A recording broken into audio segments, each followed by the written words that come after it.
there were not just thousands of people at the event, there were millions. It wasn't just an arena that needed to be secured, but a large outdoor area that poses significant security challenges. I'm confident that the professionals at the Secret Service could overcome those challenges, but it would have been very difficult to do so without significantly impacting the ability of common citizens to participate in this march. All right, true or false, ladies and gentlemen, and welcome back to the show. Before we get to Dan Bongino, who served in the Secret Service under Presidents Clinton, Bush, and Obama. Let me ask you this. Is President Obama handling Islamic terror properly? We want to hear from you. So go to Newsmax.com/polls and vote now. That's Newsmax.com/polls. And joining us now is former Presidential Detail Secret Service agent Dan Bongino. And Dan, of course, your great book, My Life Inside the Bubble, Why a Top-Ranked Secret Service Agent Walked Away from It All. Good to talk to you again, sir. Good to talk to you too, Steve. All right, so when the president and Josh Earnest all cited the Secret Service as kind of really not being able to get their act together or get things right enough or have enough advance time to go to Paris and make it safe for the President of the United States to participate in that march or the event last Saturday, was that accurate?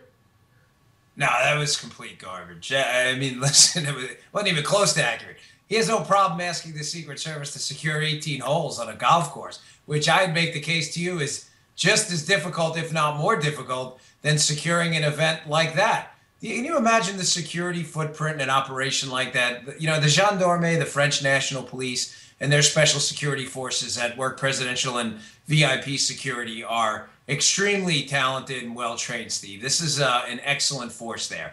That street was about the most secure place on the planet. Josh Earnest knows it. And what's particularly disingenuous and what's really starting to get under my skin and the skin of many others is this president's habit of not just blame. Listen, a lot of presidents blame people, but this guy blames everyone for everything he does wrong. And then he picks on the people who he knows can't fight back.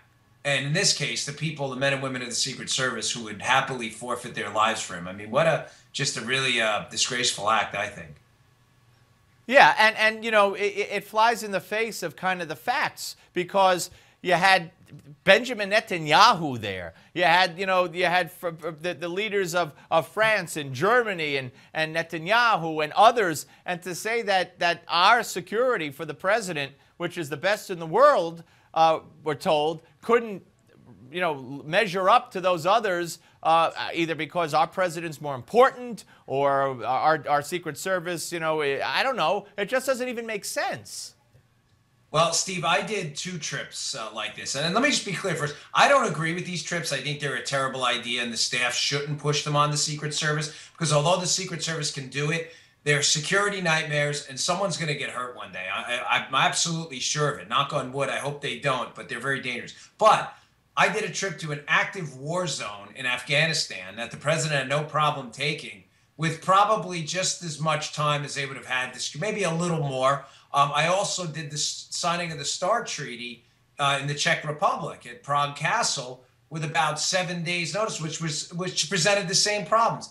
The problems at these type of events really are not security. It's security deconfliction, let's say. The security's tight, but sometimes you're more concerned about a blue-on-blue incident. The Russian security forces and the Israeli security forces, the Shin Bet, engaging with the Secret Service in a miscommunication. That tends to be a bigger problem at events like this, as it was with the START Treaty signing for me, than anything else. But him saying that the Secret Service stopped him from going is utter bunk. It's garbage. The Secret Service already said they and of course, I'm sorry, I was just going to say, and of course, Holder was there. He didn't go. Biden could have gone. Kerry could have gone. They wouldn't have needed the same Secret Service kind of a detail as the President of the United States, so they were just grasping at straws. But I'm glad you're speaking out on behalf of those, not only yourself, because it's getting under your skin as a former Secret Service agent, but also those who, as you rightfully said, are not in a position to speak out but wish they could.